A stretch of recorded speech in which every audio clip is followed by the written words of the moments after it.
سی pack جو ہے وہ صرف پاور کے منصوبے لگے ہیں. اگر یہ بھی نہ لگتے تو آج پاکستان کی معاشی صورتحال اس سے بھی زیادہ بدتر ہو سکتی تھی. ہماری بجلی جو ہے اس کی سپلائی اور کم ہو سکتی تھی. مگر یہ بات بھی درست ہے کہ آئی پی پی پالیسی کے تحت چائنیز انویسٹرز نے پاکستان میں جو انرجی کے منصوبے لگائے ہیں اس کا جو ماڈل ہے وہ انسسٹینیبل ہے. اس کا مطلب یہ ہے کہ پاکستان بجلی جو ہے وہ امپورٹ کر رہا ہے ڈالرز میں. بے شک منصوبے پاکستان کے اندر لگے ہوئے ہیں لیکن ہم بجلی ڈالرز میں خرید رہے ہیں, اور ڈالر کی قیمت روپے کے مقابلے میں جب مضبوط ہوتی ہے, روپیہ جو ہے وہ کمزور ہوتا ہے, تو پاکستانی عوام کے پاس یہ صلاحیت نہیں ہے کہ وہ ڈالروں میں خریدی ہوئی بجلی کو ان کو ری پیمنٹس کر سکے. اور یہی وجہ ہے کہ آج ہمیں بجلی تو مہیا ہو رہی ہے اور لوڈ شیڈنگ آج سے 10 سال کے مقابلے میں کافی بہتر ہے, مگر جس نرخ پہ بجلی ہمیں مل رہی ہے وہ بہت زیادہ ہے اور لوگوں کی جیسے کہتے ہیں نا کمر ٹوٹ گئی ہے. ایک لمبی ڈیبیٹ ہے ہمارے اس حوالے سے کہ بجلی جو پیدا ہو رہی ہے وہ جنریشن تو ہے لیکن ڈسٹریبیوشن کے مسائل اپنی جگہ پہ ہیں. تو یہ جو اربوں ڈالر کی سرمایہ کاری ہوئی ہے اس کا عام شہری کی زندگی پہ کیا اثر پڑا ہے؟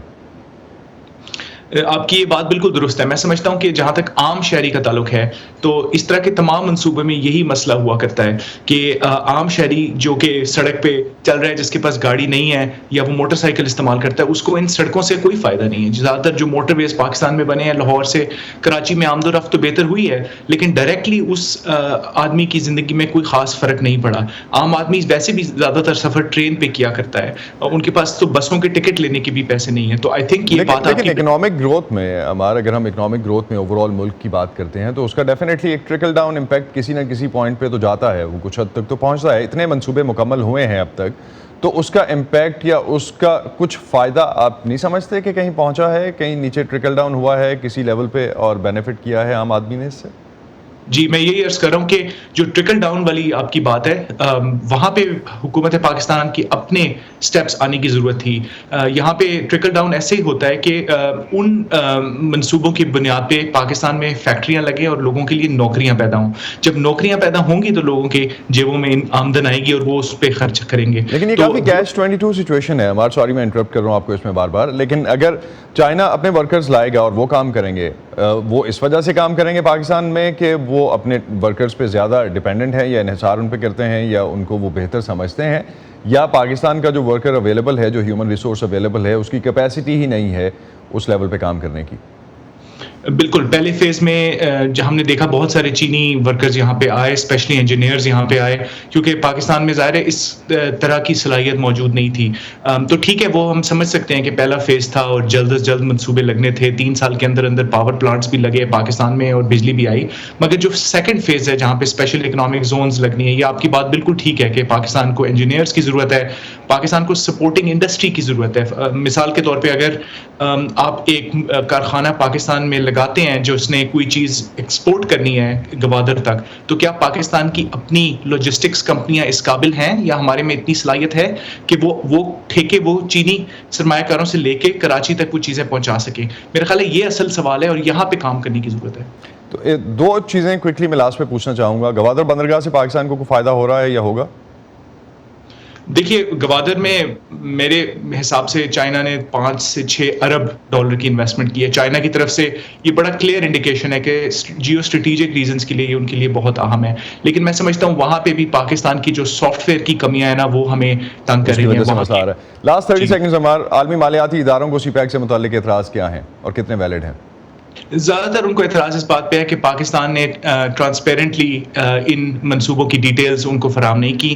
حکومت کا یہ کہنا ہے کہ ہم نے تمام ڈیٹیلز IMF کو دی ہیں اور اسی بنیاد پہ انہوں نے پاکستان کو یہ نیا اسٹینڈ بائی ایگریمنٹ بھی دیا ہے. تو یہ ان کو اعتراض ہے. ان کو لگتا ہے کہ پاکستان کی ڈیٹ صورتحال میں چائنا کا رول ہے, لیکن پاکستانی حکومت یہ سمجھتی ہے کہ چائنا کا رول کافی کم ہے اور باقی عوامل اس میں زیادہ شامل ہیں.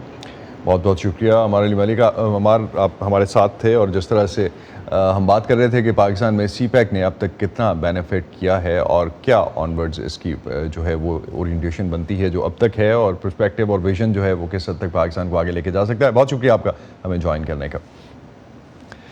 اس پہ ختم کرتے ہیں آج کا ویو 360. اسٹے سیف اور پاکستان اور خطے سمیت دنیا بھر کی اہم خبروں اور دلچسپ معلومات کے لیے آپ آ سکتے ہیں ہماری ویب سائٹ urdu.voa.com پر. یہ سارا کانٹینٹ ملے گا آپ کو ہمارے سوشل میڈیا پلیٹ فارمز پر بھی, facebook.com/VOA Urdu, یوٹیوب پر ہمارا چینل ہے VOA Urdu کے نام سے, اور ٹویٹر انسٹاگرام پر ہمارا ہینڈل ہے @VOA Urdu. اب تک کے لیے اتنا ہی. اسد اللہ خالد کو اجازت دیجیے.